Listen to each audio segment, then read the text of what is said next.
Hi, thanks for joining. So today we're going to talk about your 2026 digital marketing plan for garage door companies. Let's get right into it. So we do this presentation every year, and some things change, but the basic structure and format stays the same here. So we're going to talk about the biggest marketing trends for 2026, and a lot of that is going to be about AI, artificial intelligence, things like that. Or we're going to spend some time setting clear goals and thinking about what the best way to do that is. Then we're going to talk about potentially realigning your marketing strategy to make sure that you're on track, potentially to hit those goals. And then, so we'll talk about budget, channels, things like that, things you might want to consider as you think about how to deploy your marketing budget. And then we'll talk a little bit about tools you can potentially use to help you do that.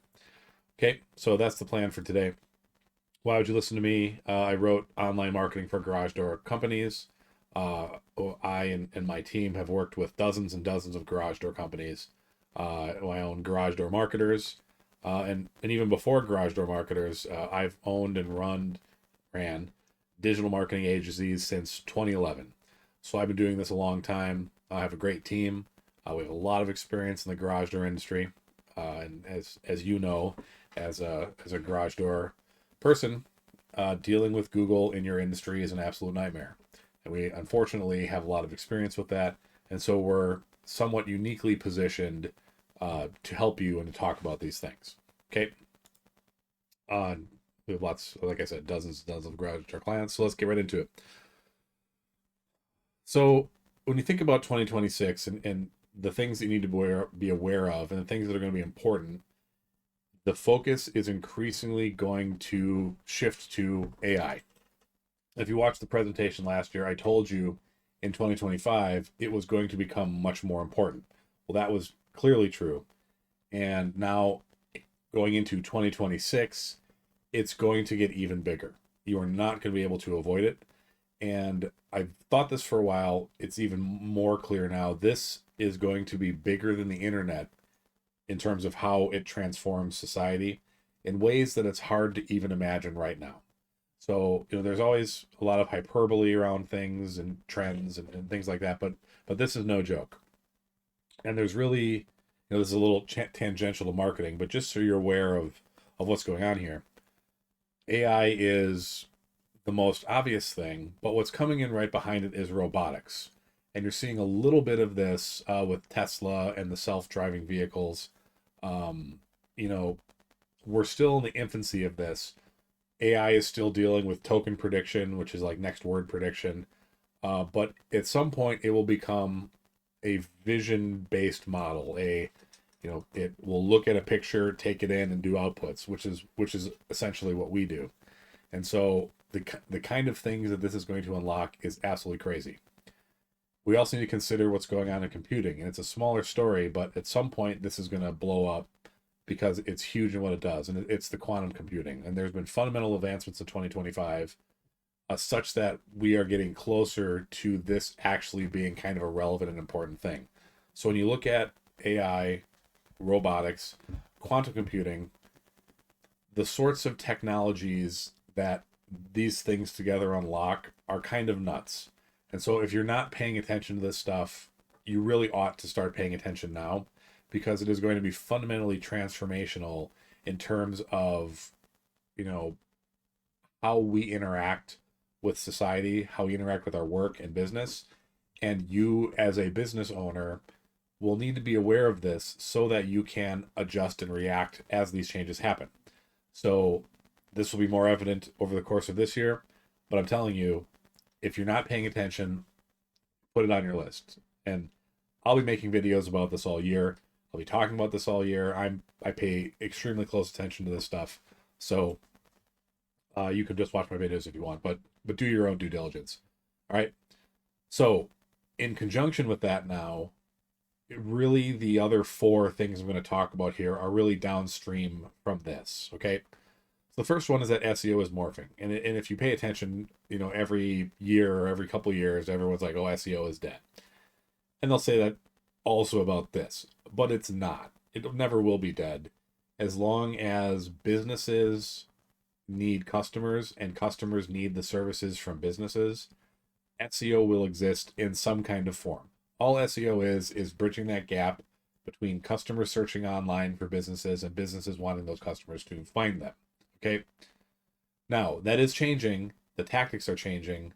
The things you need to do will be changing. And so you have to be cognizant of that. Along the same lines, number three, you can't avoid paid. This will be critical for visibility in AI sooner than later. And for that, you just need to, if you know what's going on with these companies, they are massively investing in infrastructure. What they use to train these models are GPUs. They're expensive. You need tons of them. So they are outlaying unprecedented amounts of capital to remain competitive in this AI arms race. And at some point, they'll have to monetize these things more aggressively. And so you're not going to be able to get around ads in these AIs. And this is why Google has caught up. And I think, and I didn't say this last year in this video, I certainly said it, Google is going to win. They just have the scale, they have the distribution, they have the free cash flow to be able to fund this, and they have their own technology. They have TPUs. So Google, I was hoping that AI would kill them. It's not going to happen. Google's going to Google. We're stuck with them. And so you will see paid ads in AI. Annoying perhaps, but for you, the business owner, when someone is using AI to search for a garage door company partner, you need to be there. Okay? That's just the way it is. So you can't avoid it. You shouldn't be avoiding it now.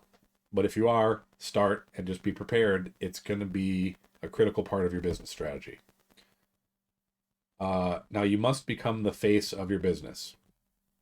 If you haven't done this already, it's time to start doing it. One of the most kind of obvious, if you're not a coder or certain different things that you can do with AIs, one of the most obvious benchmarks to see the improvement of it is to look at the quality in image and video generation from the beginning of 2025 to the end of 2025. It's a shocking improvement, frankly. And so you're already seeing fake AI content and video everywhere. It's going to get much, much, much, much worse. And you're going to start seeing black hat AI tactics in business. In your industry in particular, I suspect will be susceptible to this, as many of you well know. The reason you're in trouble with Google in the first place is because of shady operators in your industry doing a bunch of map spam and things like this. Well, what's going to happen when these players can basically set up fake AI personas, fake businesses? They're going to do it. They're going to compete for the LSAs. It's going to be awful until there's a way to detect it. And so the only defense you have against this is to be an obviously real person. And that sounds goofy, but I think you understand what I mean. You just kind of have to be visible in your business. You, like, when people look at your business, they have to see you. They have to know you're a real person. They have to know you have a real team. They have to know you're in the area. You have to be real. You have to be visible. Okay, it's unavoidable. It's going to be important. Okay, and then number 5 is offline marketing is back, and for the same reasons.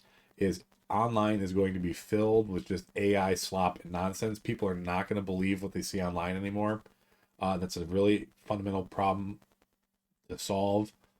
That will probably eventually be solved in something like a public blockchain verifier of identities and things like that. But that opens up all kinds of privacy issues and things like that. So it's a tricky problem. In the short term and to midterm, people will be distrustful of online content. And so the value and strength of things like postcards will come back. Although, if you use them now, you know it never really left. But people will trust it more as this AI slop expands and explodes. And we're observing kind of a crazy and dead internet. Okay, so these are the biggest things that I think you need to watch out for in 2026. So let's move on. Setting clear goals. Okay.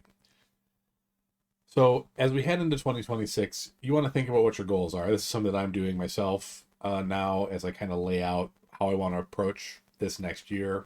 What revenue metrics I want to hit and things like that. So you want to think through these things, and then you want to have kind of a reasonable, achievable plan to get there.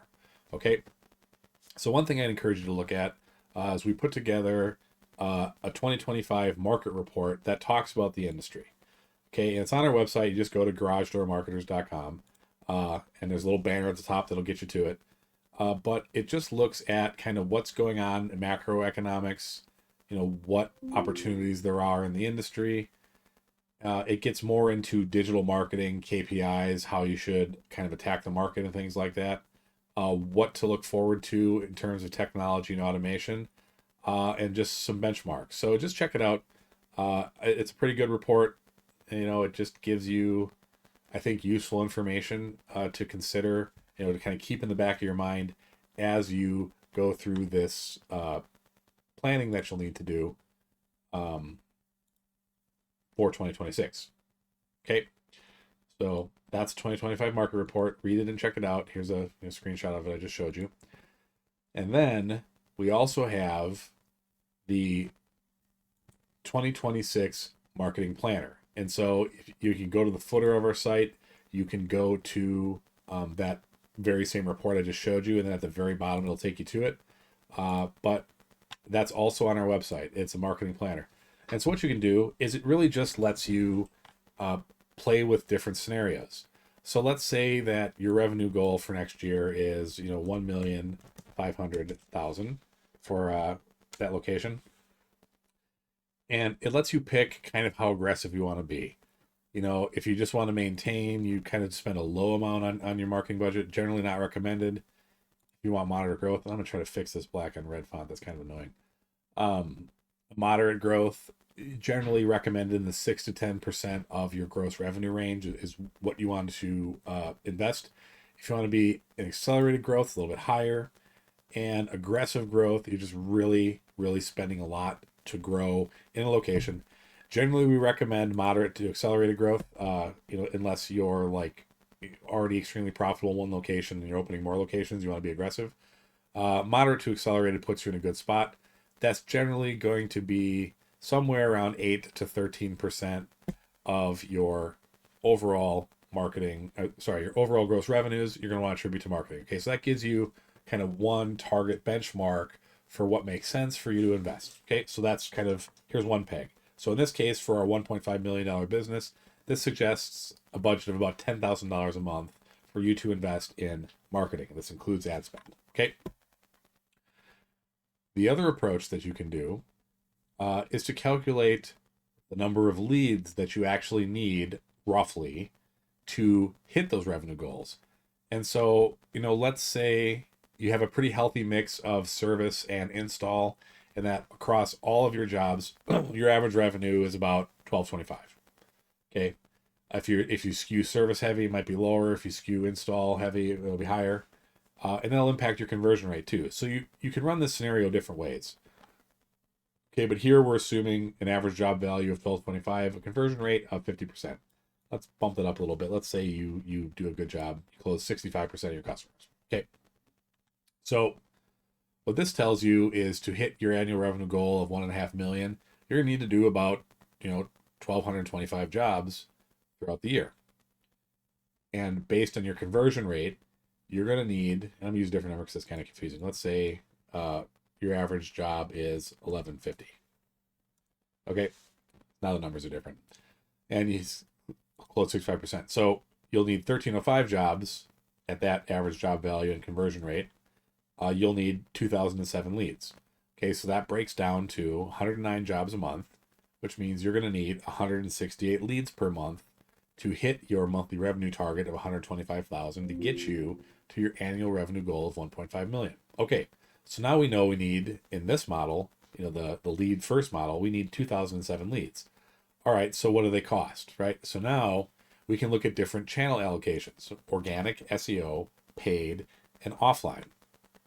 And generally, organic is nice because it has generally a low cost per lead, but you can't really allocate that much budget to it. So I'm going to drop this to 10. I'll get a little warning that says, hey, allocation should be 100%. So I'm going to add that 20% back to my paid, which is really where it belongs.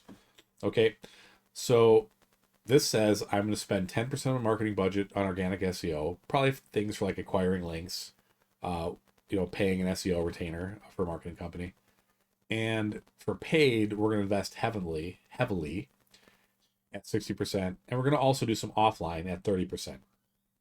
And then you need to know your cost per lead for these various channels. So organic, give it just a relatively low cost per lead, 25 bucks, because for the leads you get, they're relatively cheap because you're not paying for them, versus something like, PPC and LSA, where you can have a pretty well definable cost per lead. And even offline, if you do postcards and they're well tracked, you can get a pretty reasonable estimate of your cost per lead. Okay, so this is saying to get the number of leads that we want to hit our revenue numbers, we're going to need to spend $131,580 if our average paid cost per lead is 75 and our average offline cost per lead is 60. And those are reasonable numbers for this. Okay, so now you've got two different budgets here. You have a recommended budget based on how aggressive you want to be, and you have a recommended budget based on what your actual cost per leads are. So you want to look at this both ways to just kind of sanity check and make sure you're in about the right spot. But this tells you that in order to hit the revenue that you want, you're going to need to spend somewhere around $120,000 to $131,000 if you know your numbers and you know what your metrics or your KPIs are. Okay, and then here you can play around with ROI projections if you know what your net margin is. For example, if you're a little more profitable than the average bear, then you're going to get a sense of, okay, so if I spend this money and I get the number of jobs I expect and I hit my revenue targets based on my net margin, my actual expected net profit for the year is going to be this, which will give me an expected marketing return on investment of, in this case, about $3 per $1 spent. Okay, so this is a free tool. It's not gated. If you want to download results or email it to yourself, you can do that. But I put this on the website so that you can play with it and just do some calculations to help you plan out your year. Okay, so please use that. That's what it's there for. I use a tool like that myself to do these things for us. All right. So again, that's at garagedoormarketers.com/planner. And just here's some screenshots of it. We just went through this. All right. So let's get into your marketing strategy. Okay. And we talk about an accelerated growth model, which is really kind of cyclical in nature, which is the process of growing is you drive leads, you maximize your conversions of those leads, and then you kind of study and analyze the results and optimize them, and then take that learning and feed it back into driving more leads. Okay, that's it. And within those buckets, there's pretty well-defined things that you want to do. So driving leads, it can be organic, it can be paid, it can be database driven, which is offline, which is, reaching out to previous customers, maintaining relationships with customers, things like that. So that's driving the leads in the first place, right? And then you need to maximize your conversion. And so you do that by having a high converting website, right? You do that by cultivating your reputation online, driving online reviews, exceptionally important. And you do that by implementing marketing automation, which is automating your follow-up so that when someone reaches out to you, they hear from you right away. It's extremely important. Okay. Sorry, I drank some coffee. And then optimize your results. So you look at your total spend, you look at your average cost per lead, you look at your return on investment, and then you make investment decisions in your marketing based on what you're seeing, right? And so if your average cost per lead on paid is very low and it's profitable for you, then increase your budget, unless you're maxing out your impression share, which is kind of hard to do. So generally you can always spend more if you have the operational capacity to absorb it, then do it. Okay, but that's what we talk about here. All right, and this is all part of the digital dominance method, which is, okay, well, how do you generate demand? How do you do these things? Well, there's a series of disciplines that you have to execute online to do that: SEO, paid ads, email, AI is increasingly important, social media, so on and so forth, right? So let's talk about each of these things in a little bit of detail. So as I mentioned earlier, SEO is changing very fast, but the fundamentals are still there and have not changed much. The AI content is going to make authority and real presence much more important. You are going to have to get visible, and I talked about that already. One thing that we've discovered already is that original content is a premium. Things that AI doesn't already know gives you extra visibility in these AI tools. So things like case studies, things like data. So like if you have, like case studies of installing doors, like here's a process that we use to install doors. I mean, think about it this way. If there are things that are semi-unique to you, and it could be just, things you've noticed in your market, in your area, you just have to find a way to become an authority and to make that available in both video and written content. Okay? These are things that are going to differentiate you as a business, and it's going to differentiate you in the eyes of the AI robots that are doing these things. Okay? Also important is going to be external authority signals like certifications. Some places have them, some don't. AI really seems to love the Better Business Bureau, which is hilarious. But that's, it's not necessarily cheap, but it's a pretty easy thing to get involved with. So you don't want to be on the lookout for things like this. I know I am, and my team are. We're watching this stuff like crazy because our job is to find the edge and deliver that edge to our customers. And so we pay close attention to this stuff. For the maps, really nothing's changed here yet. It will for sure. But reviews are more important than ever. It really is. You've got to get this. You've got to get this solved. It's really the highest return you can get on SEO for your ranking in the maps for sure. As you probably already know, ads are showing in the maps as AI moves into the maps, and instead of serving people, a map result, it'll serve people a series of options from the map result. There's going to be ads influencing that, and there's going to be visibility in that from from ads. So again, you have to take all this stuff very seriously and invest in it to get the good results. Hyperlocal content and local interactions and signals still work and are very important. So hyperlocal content is content that is like about your local area. Maybe it's about the stadium. It's or whatever. Just think of like landmarks and things like that. This is content that you can put in your site that helps Google understand that you are relevant to a particular area. It still is effective. Local interactions and signals. So if someone, searches your business and, does driving directions to it, that matters. But more than that, local presence and authority are critical here, and this will only get more important as AI starts becoming a determining factor in your local visibility. As I keep saying, paid ads, they're going to enter into AI sooner than later, and they just have to do it. Like ChatGPT, OpenAI, they're going to have to monetize their free tier because they can't compete with Google's cash flow. Like they have no choice. Google already has it.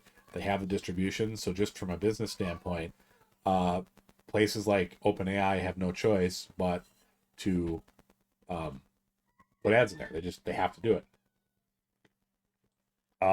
In the short term, before that happens, you also need to be testing multiple platforms. It's not just Google ads, but also Facebook or Meta ads. Facebook and Meta ads, they're probably not going to do you much good for like emergency service installs, but for things like new garage door openers, new garage door installs, especially higher end premium ones, that's something that you can drive with Meta ads. Nextdoor ads, which is relatively new, they've been around as a platform for a little while, but we've seen in some cases very good results from Nextdoor for garage door companies. So be aware of that. There's always Yelp. That's hit or miss in some cases, but there are multiple platforms for you to be purchasing your visibility on, and you should be taking advantage of those. Obviously, Google Ads is the first and the most important, but don't neglect the other ones. People get customers there all the time. Okay. And in paid, keep in mind you have to keep track of your key metrics to understand what you're paying per lead and to let you know, should I be investing more in this platform or not? It ultimately comes down to your KPIs. All right, sorry for the brief break there. I had a child invader that I had to take care of. So I just finished up paid ads, so let's continue. Email. So you should be using both warm and cold emails with commercial customers. And residential customers where they've opted into your stuff. So you have to be aware that there's a big gap between how email is treated between residential and commercial. You can do a lot more with commercial than you can with residential. So with your residential repeat business, having a monthly newsletter or whatever is probably as much as you want to do. But for commercial customers, if you go after that market, if you don't, then this doesn't apply to you. But if you do go after commercial doors, cold email is an excellent way to get you in front of future commercial customers if you do it the right way. So you don't want to be rude, you don't want to be annoying, you don't want to spam, you want to provide value, and you just basically want to, it's like a postcard digitally. Don't be annoying, don't do it all the time. Be extremely careful in how you do it. Never cold email from your actual website domain, for example. So, it can be a very high ROI activity if you do it well, if you do it carefully, and if you do it consistently. So, if you go after commercial, something to keep in your toolbox. If you don't, and you primarily service residential, just keep the warm nurture campaigns going, and people will come back to you. Let's talk about marketing automation. So, you need to respond fast and be available when customers, and soon AI agents, are looking. And that's what's coming next and soon is, instead of, people going to websites individually, it'll still happen, but there will be AI agents, crawling and extracting this information and bringing it back to an AI summary. So someone might ask AI, hey, ChatGPT, let me know what 5 companies in my area, 5 garage door companies in my area charge to fix a broken spring. Okay. And so AI will come out, it'll look, do you have an answer on your site? If you don't, well, it's not going to return you. So you're going to have to start preparing for that. We're not there yet, but it's coming. It might be this year. Before we even get there, though, right now you have human customers who are trying to reach you, who, if you don't have marketing automation in place, you are losing jobs to competitors who do. So text back to missed calls, make sure you have email responses to forms, make sure you follow up on quotes, have a 24/7 receptionist or answering service. All of these things make a difference, and one of the biggest reasons companies lose jobs is just because someone else answered first. And so if you're not doing this yet, it's probably the most important thing that you can implement right now to increase your ROI and your conversion rates. I mean, if you're spending a fixed amount of money to get leads and you increase your conversion rate, you get more leads for the same money, right? Does that make sense? So this is a really critical discipline to do. Repeat referral, we touched on this. Keep in touch with your customers, monthly, even quarterly email. Many of them will forget who you are, and they'll look for emails from you to remember who you are. That's what I do. I mean, I can never remember who my plumber is, my HVAC guy, but they send me emails, and so I just search my email for plumber, and I'm like, okay, well, yeah, that's right. Now I remember that's who I work with, right? People are busy; they're not going to remember all these things. You need to leave clues for them to find you, and an email newsletter is one of the easiest way to do it, and give them new reasons to do business with you. I mean, maybe things need maintenance. Maybe they could use a new opener with some of the more smart technology that's now out there. I mean, I got a new one so that I could have a camera in my garage, right? I mean, the old ones didn't have that. So give them new reasons to do business with you. Give them reasons to refer their friends to you. Uh, people will ask on Facebook a lot, hey, who should what garage door company should I call? Are you really going to be on there all the time answering that? Of course you're not. But if you have enough happy customers who like referring you, you'll show up there. And at the end of the day, the best salesman is a job well done. So show your work online, and just do a good job for your customers. I mean, you're doing that anyway. But show your work, make happy customers, get the reviews. It all ends up giving you repeat and referral business. Let's talk about AI more. In terms of how it impacts your strategy, the best use case for most people right now is kind of an assistant and a researcher. How do I do this? How can I do that? So you really should be giving your key people subscriptions and encouraging them to use it. People get stuck on things, troubleshooting things. How do I do this? It sucks so much time.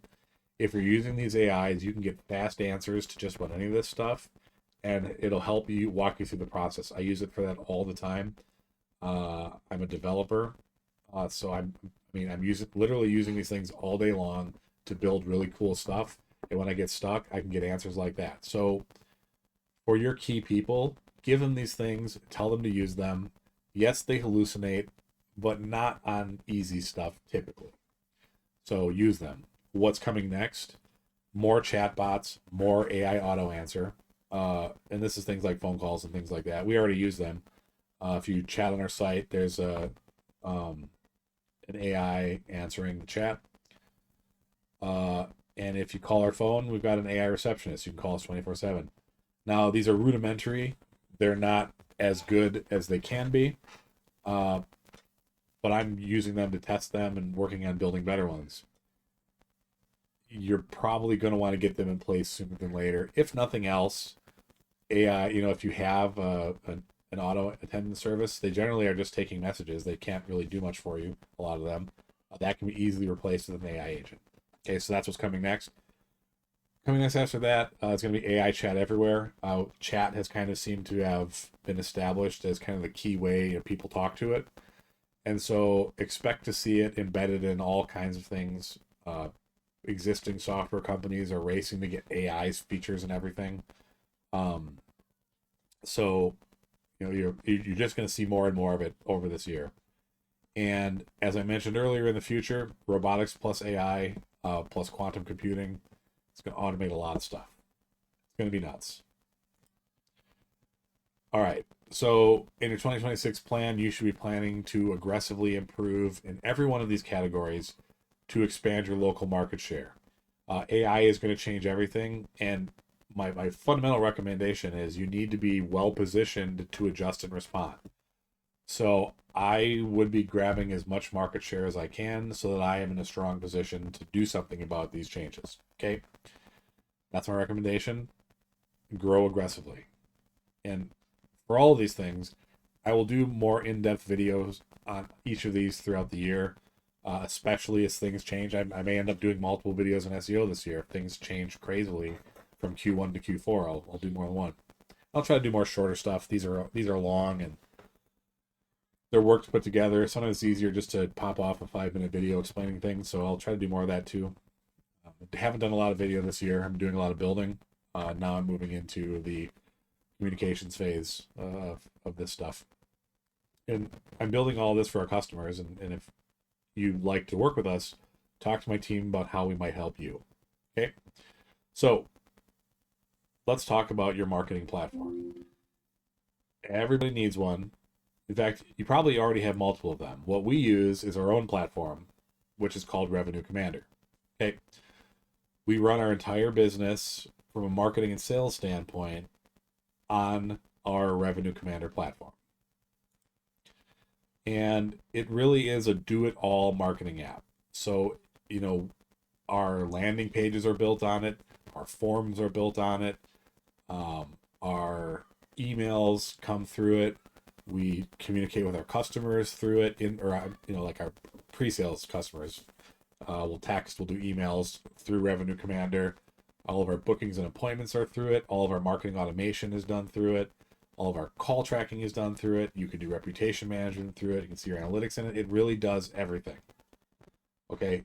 It can replace tons of different existing software, up to $1,000 of monthly software charges. I mean, these you can get specialized software for this stuff, and most of the times it does things you don't need that serve a very niche sort of people, and you're paying a premium for these features that you don't even use. Okay, but generally you just need basic stuff. You need basic CRM and pipeline management.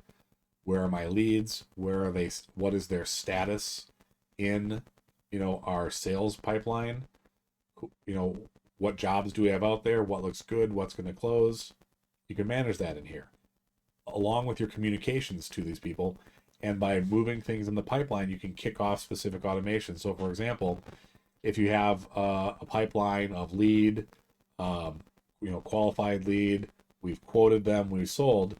Well, when you take a qualified lead and you move them to quoted, that can kick off an automation where it follows up with them about that quote, and then notifies you if they don't get back to you. So you can do all kinds of stuff with this. It's amazing the sort of things that you can do. It can be really customized to your own workflows and things that you need to do. You can have sales funnels in here. So all these webinars that we do, they're all built inside this platform. All the emails inviting you to it, all the replays, all of it. It's all in Revenue Commander. The landing pages, literally everything you can see. This is this webinar in Revenue Commander. Okay. Forms and surveys. So when you apply for a call on our site, it asks you some questions to qualify you. We don't want, plumbers applying to work with us because we're not going to work with them. So, do you run a garage door business? Yes. Well, if no, then stop. So you can qualify your job somewhat, which can be helpful. Like I said, our email campaigns run through it. You can respond to missed calls. So here's one, just an example, it's a couple months old, but received an inbound call that we missed. And so we reply with a text message. Very simple to do. And again, if someone wants to talk to you and you miss their call, but they get a text message from you, you don't necessarily even have to say reply, stop, and subscribe. They want you to. But if you are responsive via text message when you can't take their call, they might text message you, especially the younger folks. You can book appointments. So you could potentially use this to schedule, let your customers self-schedule their service. You might have other systems for this, so I'm not necessarily suggesting that's a good use case. But if you don't, or you want to set aside some slots for emergency calls to come in, and you can sync them with this calendar and only expose those slots here, and the customers who need emergency service could book right on your website, lock in that slot, and then you could set up marketing automations to let your operational team know, hey, we got to dispatch someone here at this time. Okay, so literally you can set all these things up in Revenue Commander. That's how we do it. Workflow automations, leads come in certain ways. They set up conditions. Did they book a call? Did they not? If they did, it stops. If they didn't, hey, here's a reminder, we want to book a call with us. So literally, your imagination is the limit of what you can do here. You can track your calls. Things like CallRail will let you do that. You can do that in here too. Reputation management, same thing. You can send out requests. You can review requests. You can see what's going on. Track your analytics. So everything like you can imagine. It does all the things. And so we use it. We put our customers on it. And if you don't have a platform, or if you're overspending on platforms, give it a shot. I mean, I think it's great. It works for us, works for our customers. So check it out. See if it works for you. You can do a 7-day free trial. And we have 2 different plans depending on what you want to do. I went through all this. We did all this. We have a basic plan for $20 a month, which is a little bit limited, but for 99% of people, it's all you need. But if you also want us to host your website, we'll do that, WordPress website, and we will do unlimited updates within reason included in the service. We're not going to build you a whole new website, but if you need a new page, you just need basic stuff done, we'll help you with that. Okay, and that's on our growth plan. So starter has everything I talked about. The only limits are you can only have 5 users and 25,000 contacts. Most people, that's going to be fine. And growth, if you have more contacts, if you do a ton of tracking and usage, because there are usage costs, no matter who you work with or whatever you use, to do call tracking, to do text messaging, to do emails, there's always costs involved. It's not a lot, but it's there. Okay, so if you're kind of using it a lot and you're on the growth plan, there's a discount on that usage. Okay, but you'd be hard pressed to find a cheaper solution out there that does more than Revenue Commander. So you can test it for free for 7 days. Even if you're just emailing from it, it's probably the same cost as MailChimp. It's basically a no-brainer.